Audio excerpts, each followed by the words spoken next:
Good afternoon. I'm Elizabeth Alexander, president of the Andrew W. Mellon Foundation, and we are so glad that you're here with us today for a conversation that I've been looking forward to for a very long time. I'd like to begin by inviting you all to say hello in the chat. We would love to know who you are, where you're watching from, and whether you have any questions before we turn to audience Q&A at the end of the program. Reading poetry, engaging America, that is the spirit of today's event with and in honor of our country's extraordinary poet laureate, Joy Harjo. Joy is an artist unparalleled in her reach, her depth, her wisdom, her imagination. She's a poet, a memoirist, a visual artist, a musician, a playwright, an anthologizer, an icon. In her 9 books of poetry, she sings our histories, weaving the voices of our past with metaphors of our present, illuminating the moments that mark us, birth and death, mourning and healing, devastation and celebration, fear and bravery. Who she is as an artist is not the only reason we are honoring Joy today. We are also celebrating her because of how she has led as an artist. As a poet of the Muscogee Creek Nation, as the US Poet Laureate and first Native person to hold that position, as the nation's first Poet Laureate from Oklahoma, Joy's voice and vision are central to her leadership. Across her career, she has lifted up hundreds of poets from all around the world and poets from across the country, including in her core initiative as our 3-term Poet Laureate, Living Nations, Living Words. Because of Joy, countless people across the United States have now read, heard, and celebrated Native poetry, poems from those who first lived on this land and from their descendants in the generations since, including those today at the forefront of poetic innovation and expression.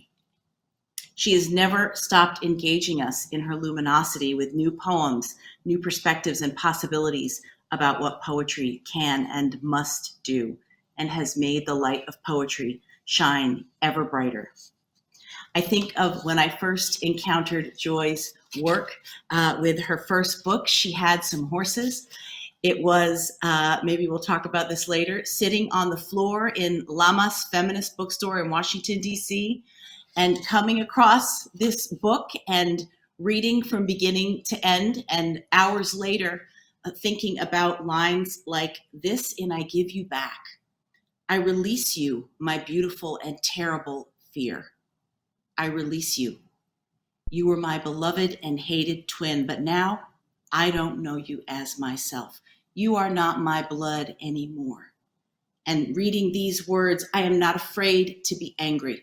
I am not afraid to rejoice. I am not afraid to be Black. I am not afraid to be white. I am not afraid to be hungry. I am not afraid to be full. I am not afraid to be hated. I am not afraid to be loved. To be loved, to be loved, fear. And that was a life-changing moment for me with someone who then became a fellow poet, a sister poet, and a sister friend. So with all of that, Joy, let's talk. We are so happy to have you here today. Thank you. Well, thank you so much for inviting me and for those kind words. And I wish it were in person, and we will get back to that. But it's always good to see you, even in this manner. So thank you so much. And go ahead. No, please. Well, no, I was going to say you were going to begin us with a poem, and so we would love to start that way. I will start with Perhaps the World Ends Here, but I was going to say about the last poem, Fear.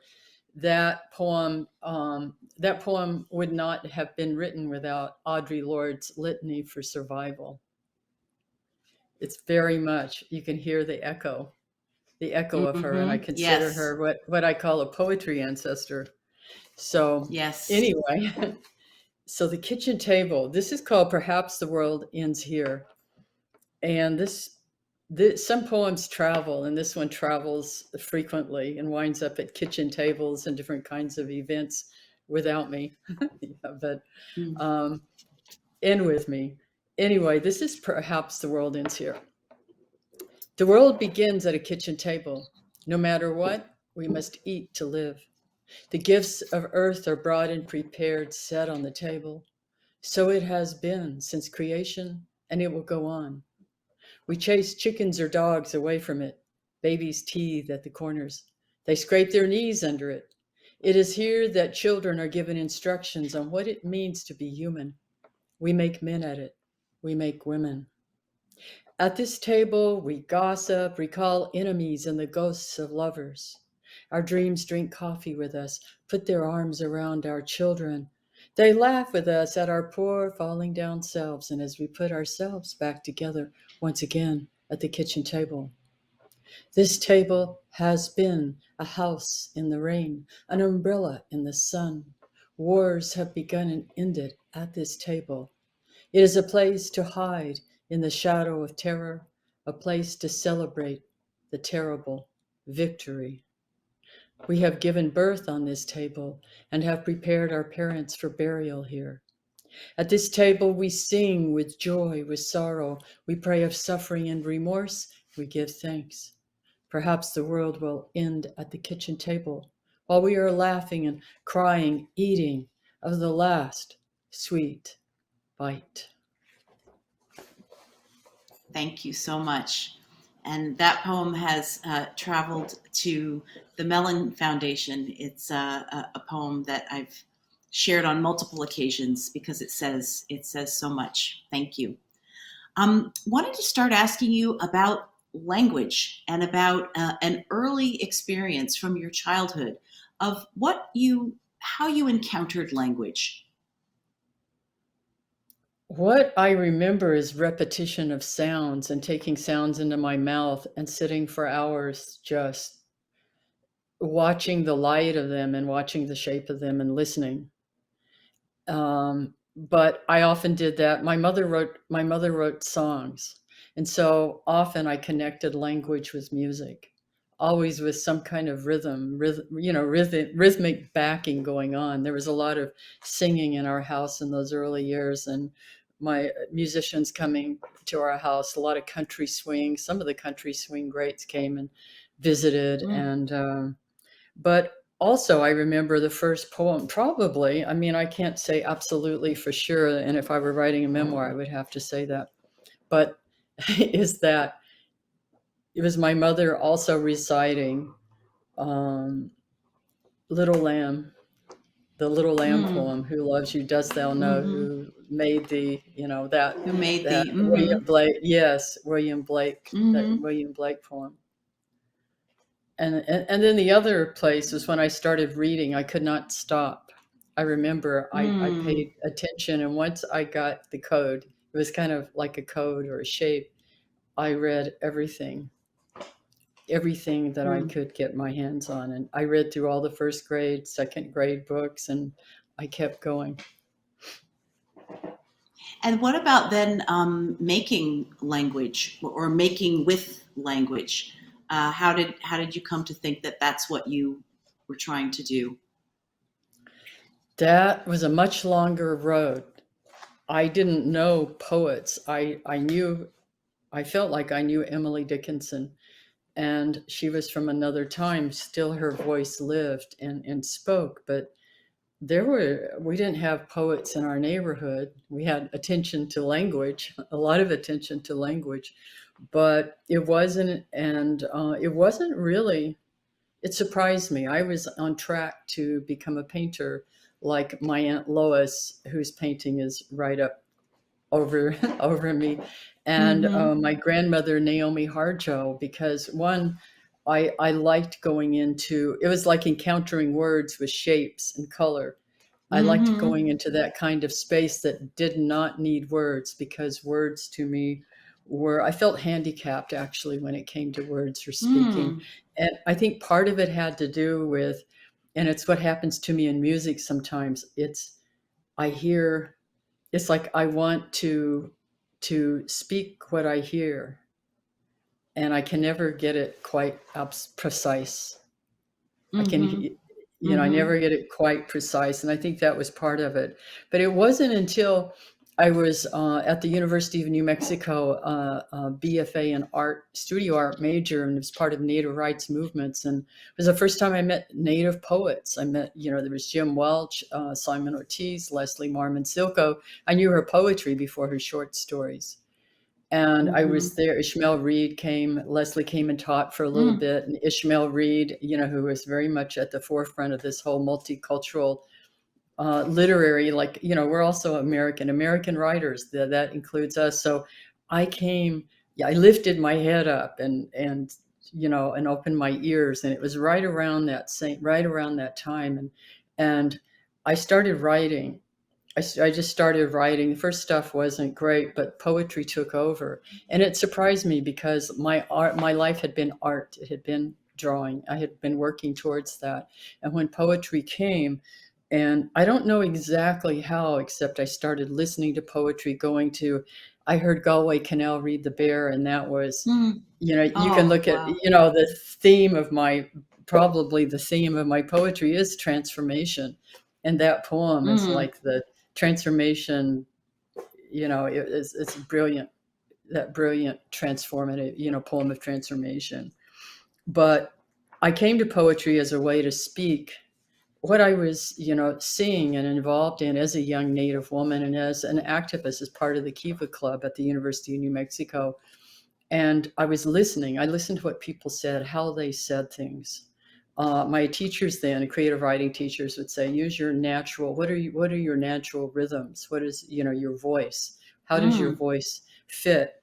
And I remember, as a part of Kiva Club, we would go to many of those hearings with uranium companies. Communities would ask us to come in sort of like witnesses, Huh. and they figured since we were at the university, we might know things, and help them.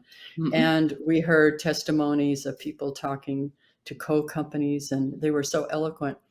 And I think that too had so much a part of why I began in a way to explore poetry, because there was something, those voices were very poetic and lyrical, and they carried Mm-hmm. history, and they carried the history of, like, we know these lands because, and there were stories, and it was poetry, it was their Mm. testimonies were poetry.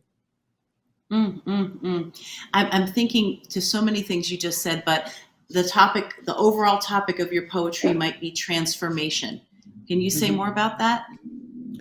Yes, well, sometimes, how people who aren't poets will say, what is your poetry about? It's Yeah. like, Oh, well, the worst yeah, question. I The know it worst is. question. Yeah, like yeah. What do you write like? Yeah. So, yeah, what was the question again? Well, I was picking up just more on what you said about transformation, Yeah, because okay. that's, I mean, I'm thinking and applying it to certain poems, but I'm fascinated by that as an overall topic with many different manifestations over time too. Yes, I think it's because I came to poetry because poetry itself, you have this construction. It's like a transformer station, and you've Mm-hmm. got all kinds of time running through it. You've got rhythms and patterns and shapes and meaning, through all of that, and color and so on. And so when you enter the poem by the title, or maybe you start in the middle. I mean, but you enter Mm-hmm. through the title. And by the time you're at the end of it, and that's what I wanted poetry to do for me. I wanted to be changed. I wanted to Mm. have another door open to knowledge, or to perception. Mm-hmm. And so that's how I went at poetry. I think I still do that in a certain way, but things shift. Certainly you get older, and your point of view, your widens. I would think Mm-hmm. sometimes you feel like you've lost everything, but generally you get on a track. And so I think that the transformation is that I saw, the poem as a way, one, to transform language, to transform language, to take something that was unbearable, for instance, and at least find a little piece of light, like that light behind you, a little piece of light that becomes a doorway. so that you might have a glimmer of understanding and this great image to hang it on that haunts you, or this Mm-hmm. sound or this rhythmic kind of thing. Mm-hmm. Mm-hmm. And I wanted to talk some more also about the Institute for Indian American Arts, where you went in high school, and what that school was like at the time, what it represented more about how you learned there, and what it meant for you to go there. Yes, the Institute of American Indian Arts. I went in the late 60s, and at that time it was an experiment in Indian education. It was a Bureau of Indian Affairs school, but they added an arts curriculum. So it became an kind of an arts academy, so to speak, for many different kinds of arts, including writing. And the students, we were from 8th grade to 12th grade, 2 years postgraduate. And now it's a full-blown arts college, even with an MFA in creative writing. I mean, it's come a long ways. But when I was, it was in the late 60s. There was a lot going on in this country. The civil rights movement, the Vietnam War was going on. Um, free love, and if love is not free, free love. And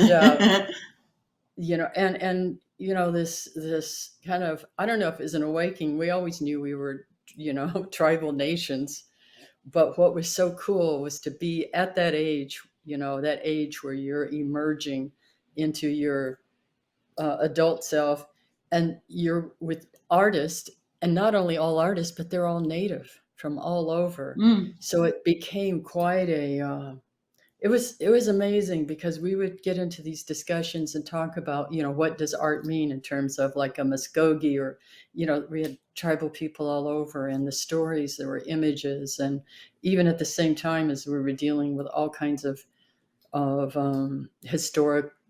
historical trauma, etc. And we were teenagers, but it was Mm-hmm. we had some of the best arts teachers, most of them native.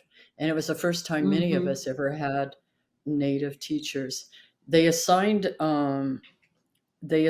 us advisors.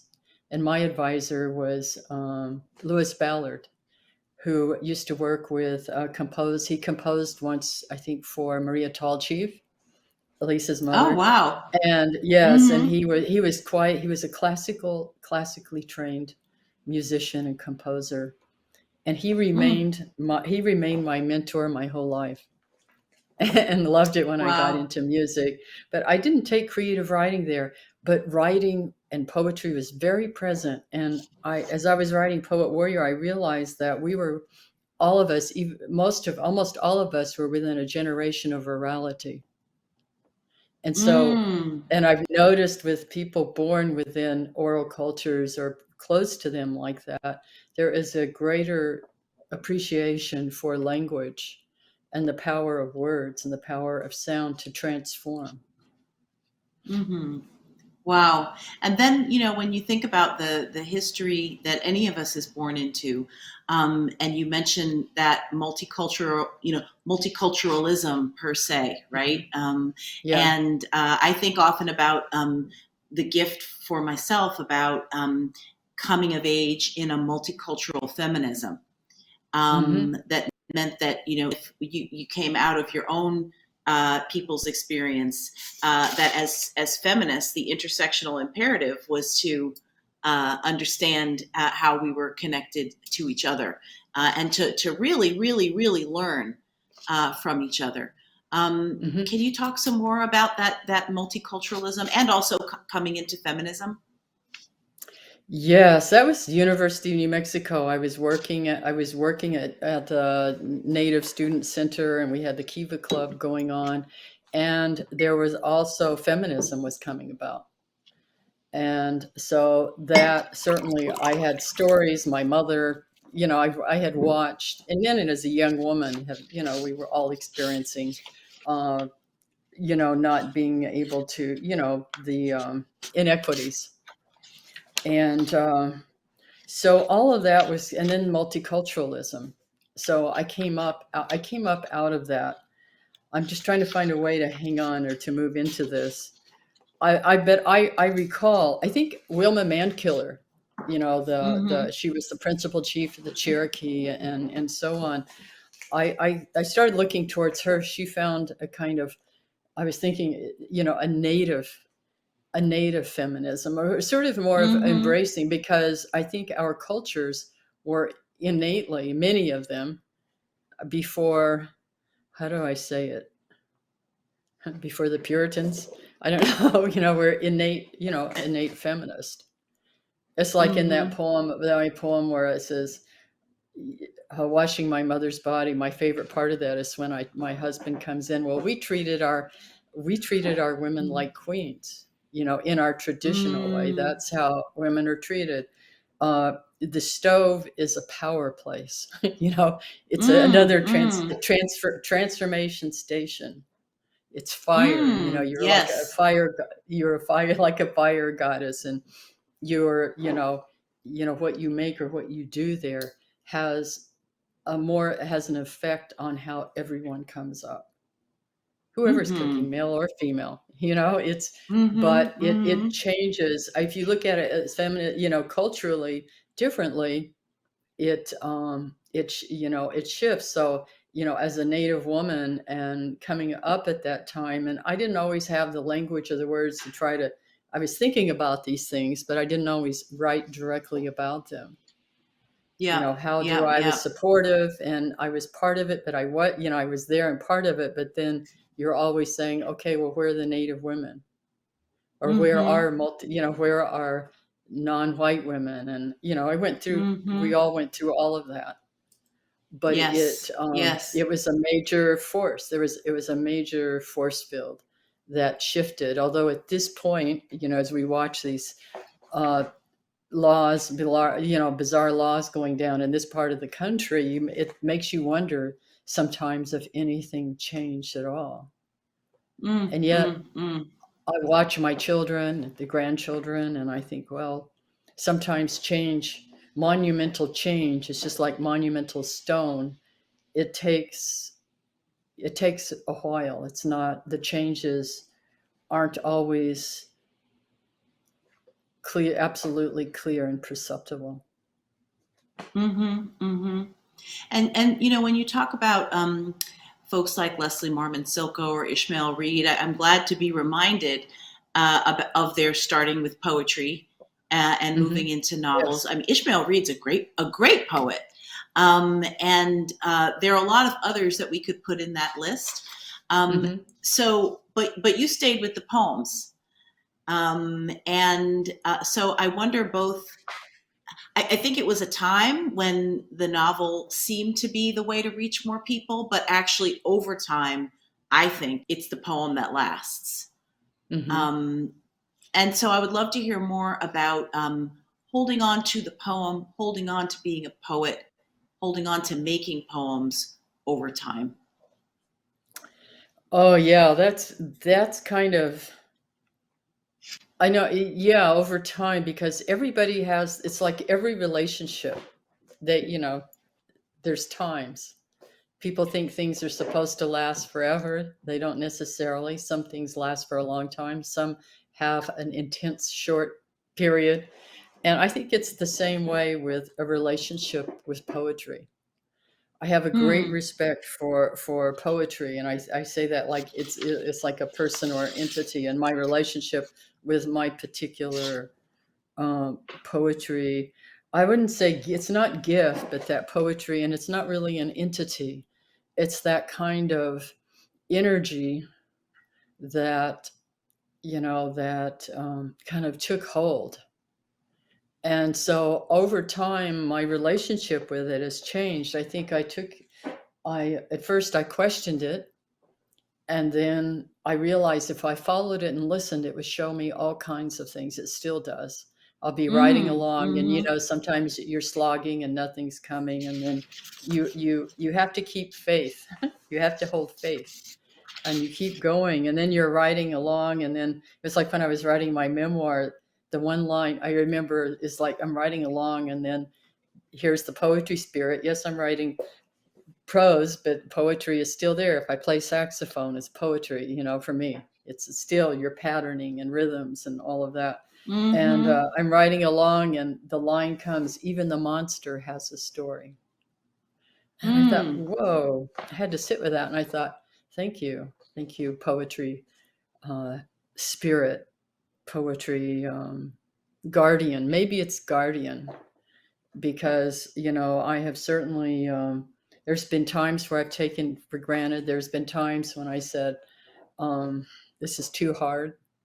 There's been times where Yeah. I felt I have been dismissed in my time. You come up as a woman, you're going to get Mm-hmm. dismissed, and then you come Mm-hmm. up as a woman of color, or you're going to get dismissed. I had male poet Mm-hmm. friends I've had say, well, the only reason you're getting published is because you're pretty, or because you're native. Ooh.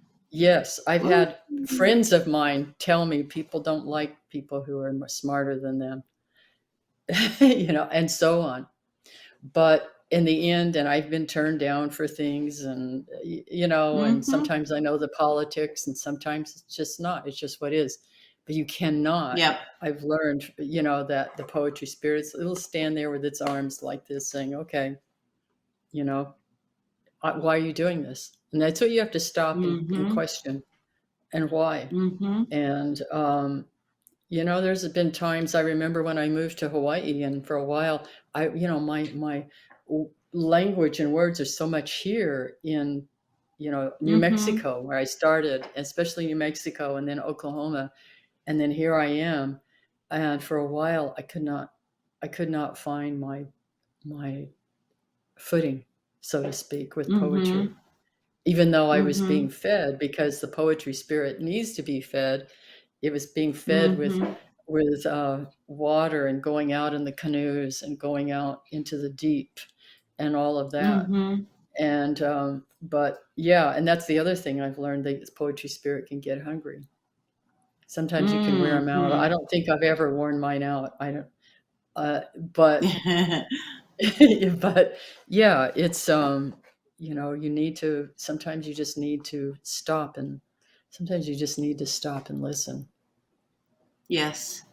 And I think also you're making me think that writing poetry helps you understand the gestation that is a part of life, that is a Yes. part of human life and of the natural world, and things just have to gestate. And Hmm. there are different periods of time, so it's not 9 months, or one time I saw I was visiting some friends, and as you know, I didn't grow up around horses and don't have them in my deep understanding as you do, but I had the privilege of seeing a very, very, very pregnant mare one day, and then the next day, she had given birth to the foal. Hmm. And I was with a group of women, and we were like, "She is pregnant!" Like we were all mothers, So we're like, Yeah. "Wow!" Like I was never that pregnant. Like she is the pregnantest creature I have ever encountered. And then to see the foal on its legs, on its wobbly legs the next day, to think, okay, that's a different kind of gestation. Uh-huh. What is born comes out in a different place. So, just thinking about that cycle, and how many different ways it can manifest, I think is one of the great lessons of tending to the poem, waiting for the poem. You made me Yeah, think it that. is. And I think when you're younger, you get impatient with that. I used to have a rule that I would not get up from my desk until I was done with my poem. I think I was afraid I would Mm-hmm. lose it. I would lose the momentum. And now some poems do come quicker, and some poems take years. There's some poems I will pull out, or songs too, I'll pull out, and I'll work on them, and I'll pull stuff up, and then they kind of go under. And then eventually, the poem I'll read later was, I was going through and found something from about 10 years ago, a little Mm-hmm. piece. And then it's Mm-hmm. like, whoa, okay. And so it's like that. And some of them, they're like children in a way. I mean, everyone is different. Yep, It's like every yep, day yep. is different. Every one of them is different. And some take 10 years to be born. That's right. That's right. Thank goodness not in life. And so then I'm thinking about your music, and we have a quick clip that we want to play of you performing from your one-woman show, Wings of the Night Sky, Wings of Morning Light, which premiered at the Autry Museum of the American West in Los Angeles in 2009. So we're going to watch a quick clip and then talk about it and that part of your work. The challenge of doing this show has been really opening and digging and being at the same time and being in the story. And it feels like standing on a cliff every time the lights come up. And the reward is like any art, is discovery. Every performance, I find out something else. I crawl through the dark hallway because my mother's beginning to sing. She wanted to be a singer before she had all of us, before she got married, before she worked in the fields, picking cotton and green beans. Before she got married, when she sings, time stops and holds me close.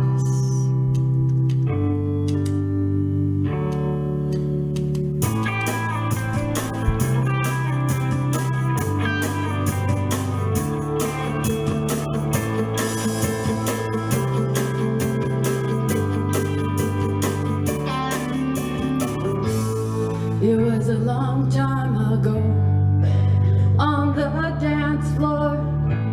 You held me in your arms the whole night long. Hey, hey, hey, hey. Beautiful. So and we didn't see you playing the saxophone there, but that's also a part of your artistic practice. So if you could just start with talking about that piece and how you came to make it, and about your performance life. That piece came about because I perform a lot with a band, different people. I play with Larry quite a bit, he liked to tell people when they were asking what he was doing, he liked to say he was in a one-woman show. Anyway,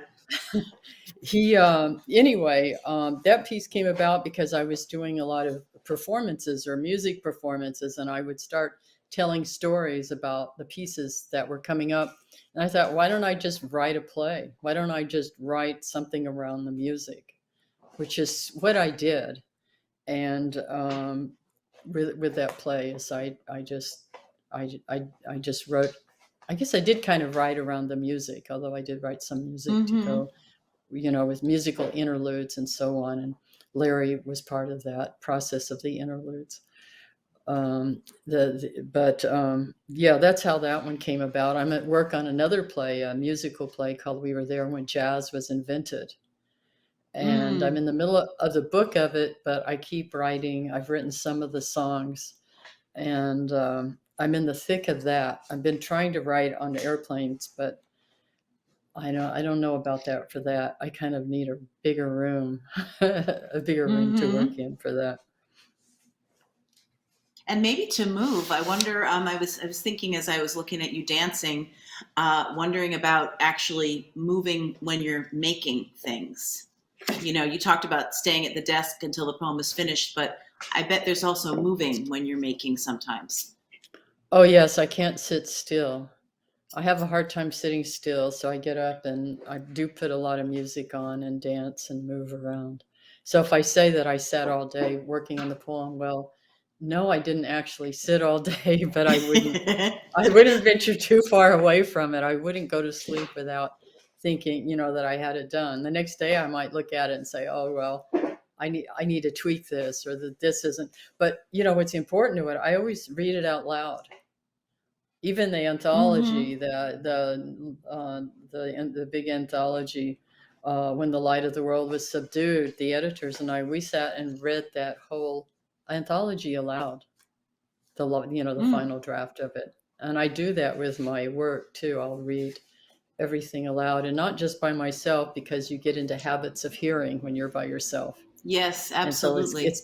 yeah, so it's good to do it with someone else. I've done that for all of my books since Crazy Brave. Crazy Brave, I did the final draft sitting in my mother's sewing room while she was dying. And Oh I my remember goodness. a former student of mine, and we've been friends all this time. She was in an undergraduate class at UNM, lives in Alabama. Um, she's committed to 3 nights, and I read Crazy Brave aloud to get the final. And then I went back and did another whole revision or two. Yeah, I think there's something about hearing it in your own voice, but also hearing it in someone else's voice too. Yeah. That allows you to, you know, tune in that way. I was going to ask you about the anthology because it's so magnificent and it's so huge. I mean, you know, you're really doing a huge and important thing in there, and not everyone. Anthologies are such commitments. They're such hard projects. They take up physical space, and so I'd love to hear more about it and how you have seen it live in the world.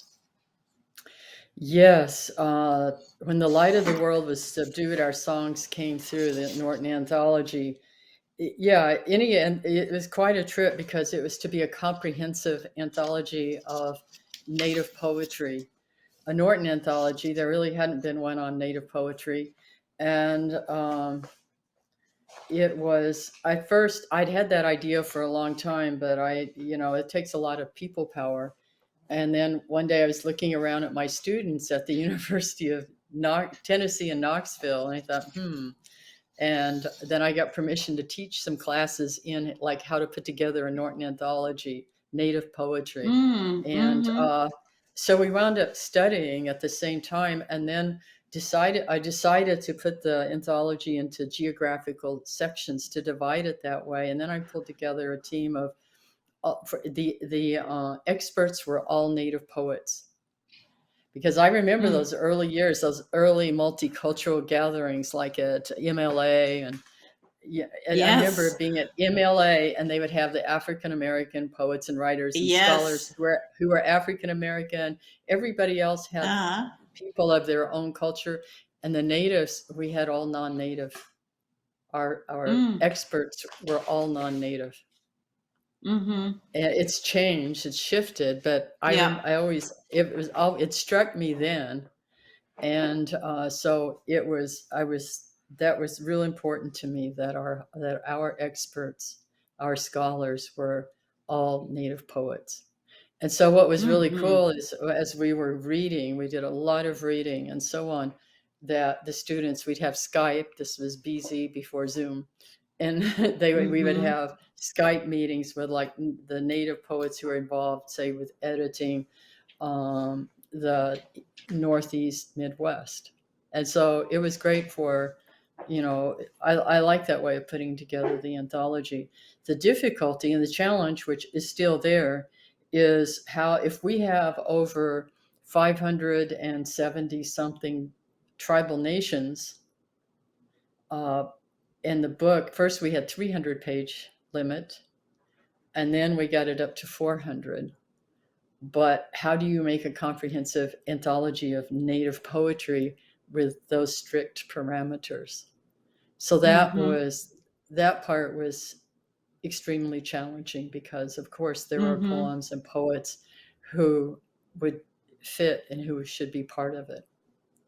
Mm-hmm. And Mm-hmm. but we did, I think that the editing team, we were able, I think, to pull out it's I don't know, I think of all the poems being like these energetic forces, and to have them there all together, it says something. It was important that we be seen as, that people could really see and hear us, and as human beings, not Yes. stereotypes. That's Yes. big. And I think where a lot of other cultural groups have made inroads, I think Native people, we still labor. Like recently, there was a Mm-hmm. whole, at Disney, there was Oh, high God, school saw that. group. Yeah, and it's like, how in the world? That's what's shocking to me. It's like, haven't we learned? Haven't people? And why do people hang on to these stereotypes? And I remember when I was just starting to write poetry and I was still painting, thinking when I get to the end of my life, I want Native people to be seen as human beings. Mm.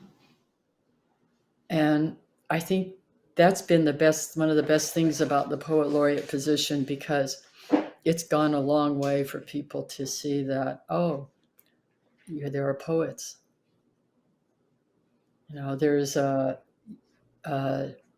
Department of Interior Secretary, Deb Holland, who is also my poetry student. And I was going to ask you about that. And that makes me feel wonderful about what's happening in government, that someone who was your poetry student is running the entire Department of the Interior. Amazing. Yes. Amazing. The day she came in to ask to be in my poetry work, creative writing workshop, she came into my office carrying a motorcycle helmet. And she was carrying that. So I was asking her, because I was intrigued. Oh, you have a motorcycle? What kind? And all that. And she said that she had a motorcycle to save on fossil fuels. Wow. Yes. Wow. She was who she was. Mm-hmm. Yeah. I think also, thinking back to the anthology and being understood as human beings, that, the way in which the poem, is a piece of a soul, is a piece of a human being, is an energetic exchange. I think about all of those American poetry anthologies, where are most American poetry anthologies where there are no Native poets. Thinking about, when just maybe one Black man would creep in. Yes, I just remember all those of the days. ways. You remember those days. I mean, we came up in those days. So Yeah, we did. that kind of, we are here, and in our poems, we are human because our poems also come from the us that is larger than just the person who makes the poem. I think is actually it's a really serious corrective. Yes, and even I went to the University of the Iowa Writers Workshop, and I remember going over into town and going into the big university bookstore, and I thought, I always look for Native, poets and writers. And N. Scott Momaday, just a few years before, well, about 10 years before, had won the Pulitzer Prize for his novel Housemaid of Dawn, and he'd written, his books of poetry. Anyway, I went looking for Native literature in 76 at that, where the only place I found it was in anthropology. Oh boy. The Native literature was put in anthropology. It was not, there was no Native literature in the, the fiction, poetry, literary shelves. And really, I think that I kind of want to keep talking about this because it really, really does matter. The human encounter that leads you to look at an anthology. I mean, I think anthologies are special because they become like, sacred books for us. I mean, you tend to keep them for a long time. You return to them. You browse through them. You don't necessarily read them end to end. You enter, you go out, you re-enter. And so I think that approach to the book is not the same approach that you take when you go into the anthropology section. The one that says, right, I want to find a voice. I want to find a human being in these pages. Right. So it really, really matters. Before we turn to questions from our audience, I wanted to ask you to talk some more about your laureateship, something that has made us feel so proud and so joyful, and it's been so. I'd love to hear just what you've been doing how it's been, how you've done it in these pandemic times, and how you've thought about the role. Well, it was quite a shock, of course, when you get that call. I remember, I'll always remember that. But I've seen myself in that position. It will end the last week of April. As a doorkeeper, not a doorkeeper, no, not a doorkeeper, somebody who holds the door open. Because there's all kinds of poetry going on. There was, before and during this pandemic and during all of this political craziness and hate stuff. And, at the heart of it, most people are, most people like to hang out and take care of families and make poetry and all that. And poetry, poetry is crucial. And I think that during the time of my laureateship was at a kind of very unusual time, in that there was, because of all these things going on and the pandemic, and we didn't know, we lost our major culture bearers in our tribal nation. And that was true all over. But people, in these kinds of times, we go to poetry. It's true for, I think, all human beings all over the world. Poetry says, here, I've been here all along. And I knew you would come and find me. And it's during these times that there is such a need for what poetry does and what poetry gives us as human beings, and so that's why I think this laureateship has been noticeable, is because of that. It's because it's been, it's not really about me. It's really about the times we're in and the need, and how poetry has said, okay, I'm here and I've always been here and I will be here. And a lot of people have turned to even writing poems. And as I've always told people in audiences, you don't have to be a poet to write poetry. It's about listening, really listening, and having fun, having fun with language and with words, and finding what's there that you didn't know was there, in the underneath of the underneath of the underneath, Accessing that perception. That's right. That's Right. right. And it was important so many that great people. Oh, go ahead. No, you go.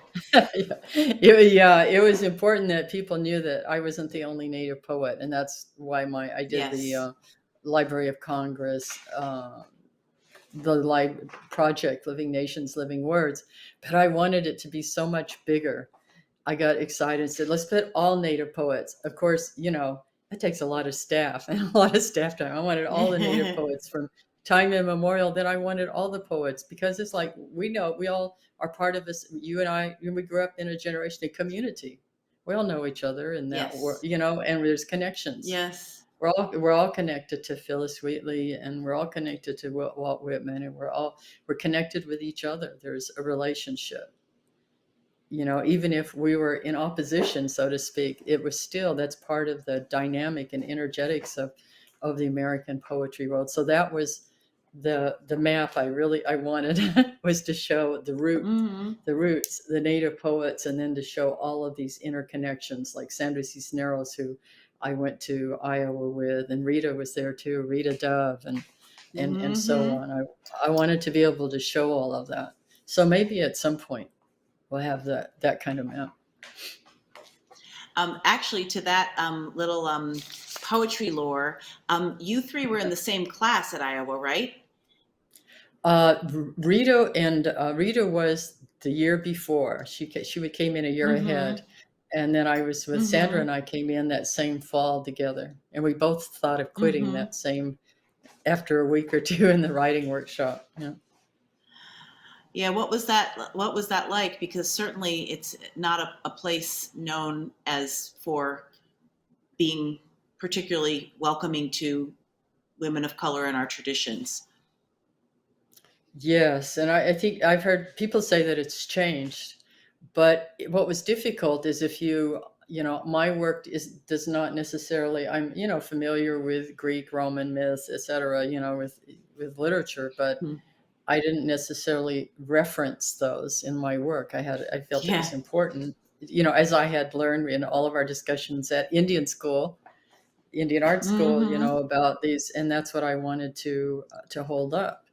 And that, it's a sort of like not fitting, but then it's funny, even the people who I thought were the darlings of the workshop also had the same, everybody was, Uh-huh. it was the kind of the angst of everybody who felt, at odds or like they didn't fit in for some reason or the other. Hmm. And here we are. So I'm going Mhm. to Yeah. turn to. There are fantastic questions. So I'm going to start offering them to you. This one comes from Roberta Lavador in Pendleton, Oregon. And this kind of segues from the laureateship.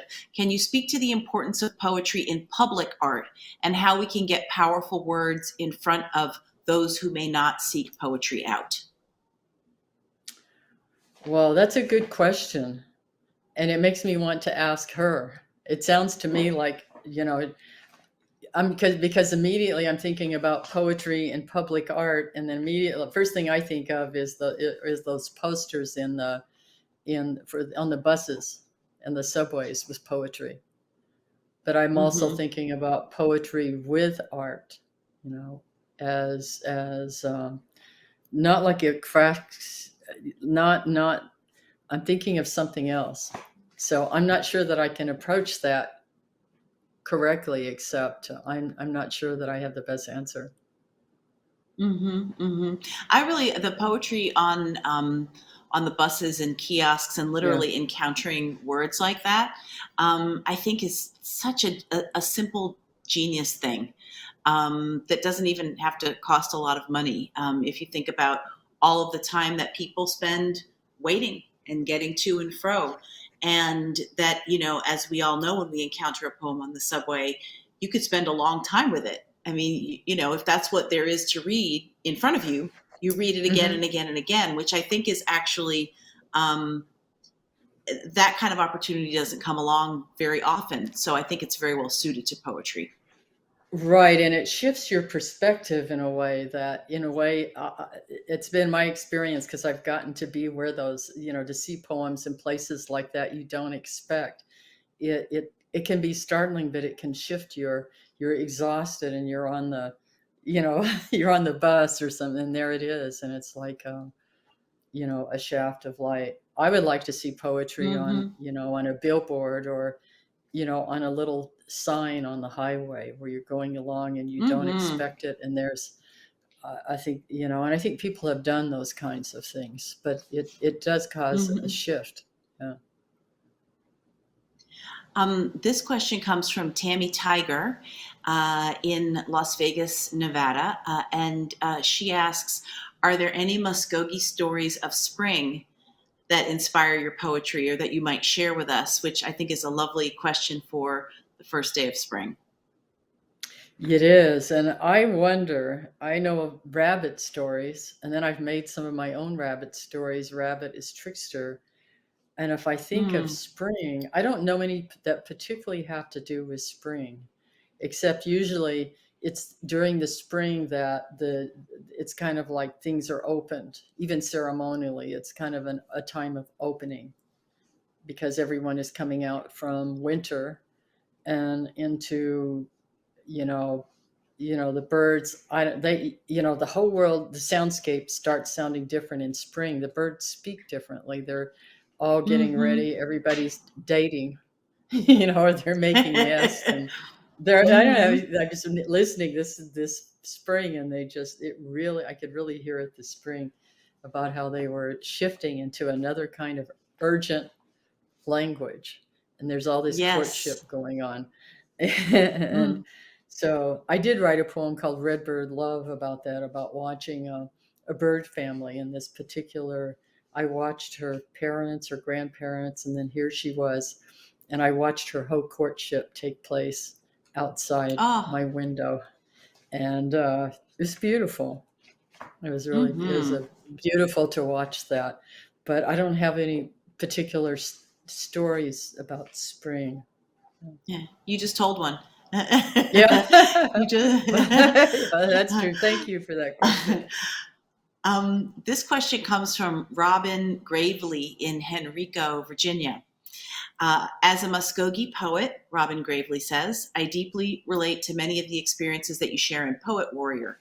You write about the mystical experiences you have had since childhood that eventually learned to express arts, music, and poetry. This rich, magical, spiritual knowing that we poets were born with is what we are here to communicate, the incommunicable. Incommunicable. What is your encouragement to young Native poets who are on their journey of learning to communicate this truth? Do you believe that poets are the prophets of our time? If not, what do you believe the role of a poet is toward themselves, toward their community, and the world? And Whoa, that then is the word okay. mufto, Meadow, MVT, Meadow. Mado, Uh-huh. ends that very rich and beautiful question.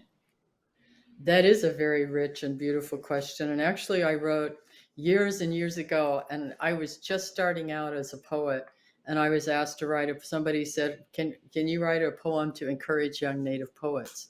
So I wrote the poem "Remember," which was going to be a children's book that will be out in February. But Mm, it's a remember.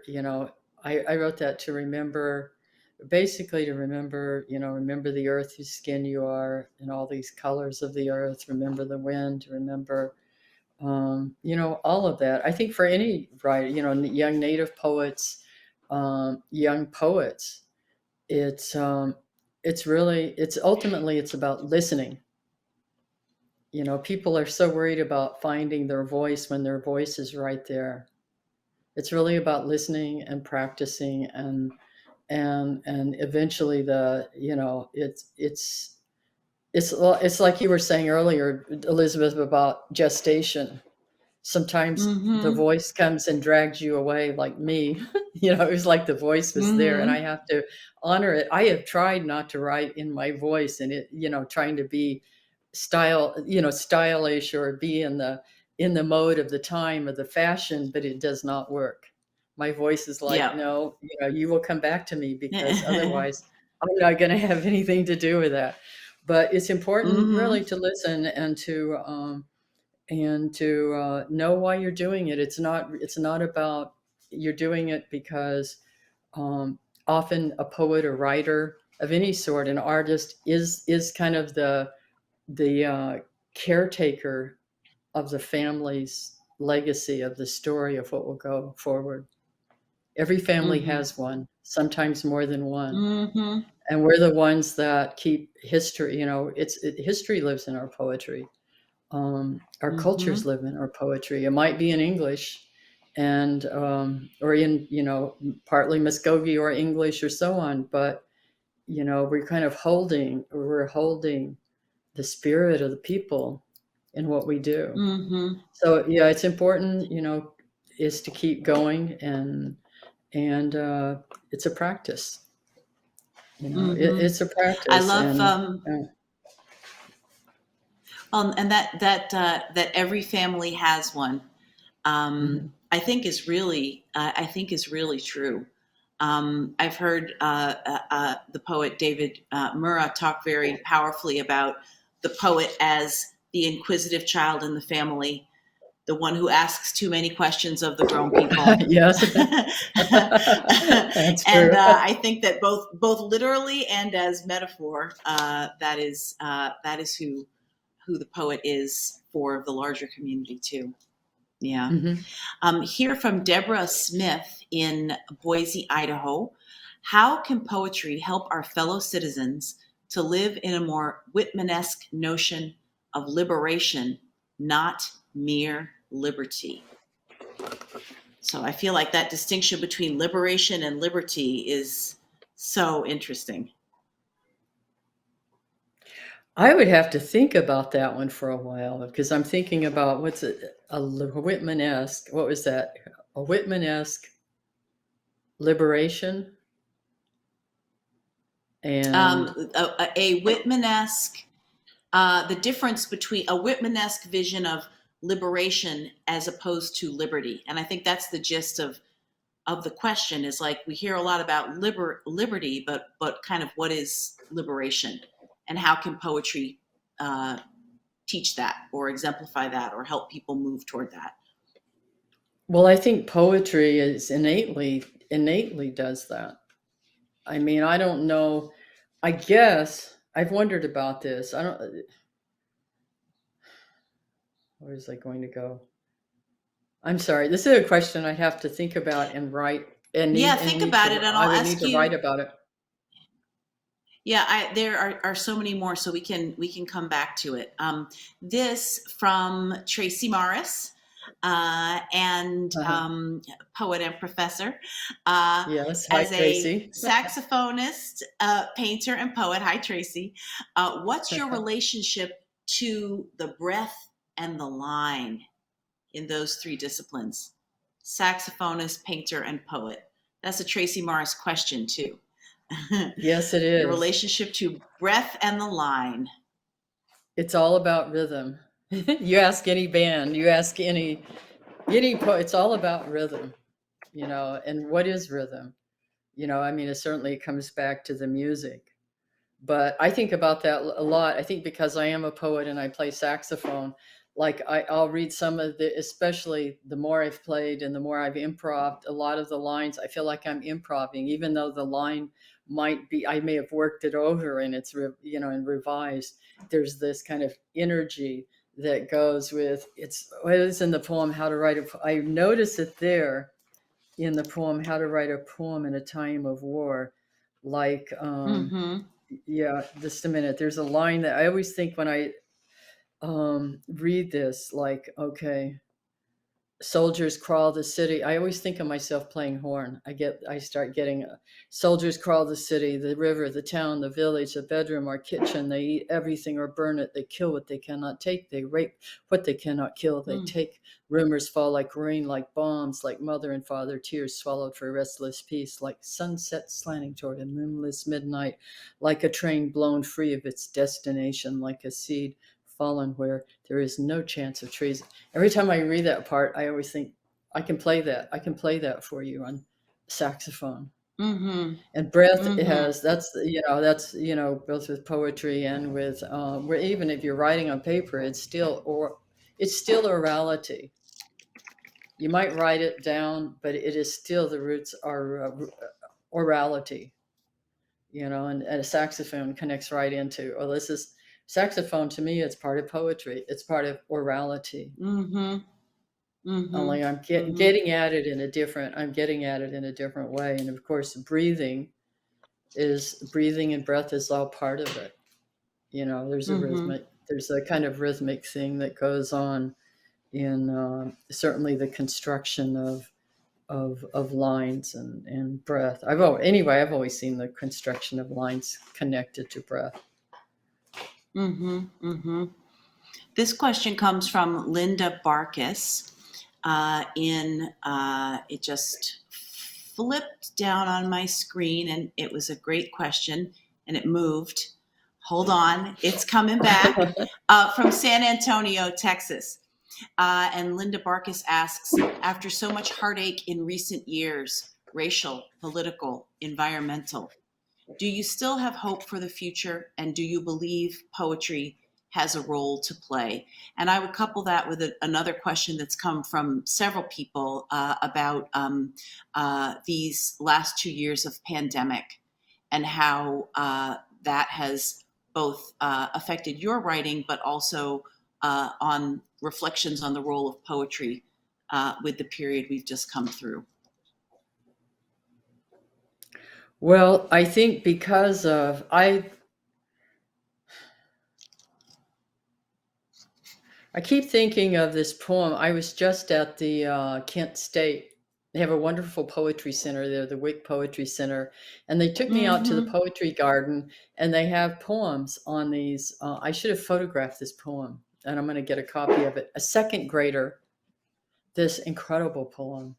I mean, it was just her last name, she was like Rodriguez or something like that. But her poem was just one of the most amazing poems. They said she's in high school now and she's still writing poetry. And to me, when I see that, I know that, that there is a future. When I see the eyes of the children, the grandchildren, and, in the root of our tradition, I think it's probably at the roots of all of our traditions, is that all the children are part of us. All of our children, they're all our children. And then I know, and I see young poets, I'm always looking for the young poets coming up. I think we all do that, to see what's going on, to see who's there. And it doesn't stop. Every age has its poets to help. We have a certain, I think of a generation as being a person, almost like a generation comes in as a person to experience history and to speak and to be witnesses of history and to make change also at the same time. So I think of the role of the poet too. If you look at a role of a poet that way, we're the ones who, we might be prophets. Someone asked in the earlier question, we might be prophets. We might be in trouble for truth tellers. We might be truth tellers. We might shift the form or shift the way of approach that could be problematic.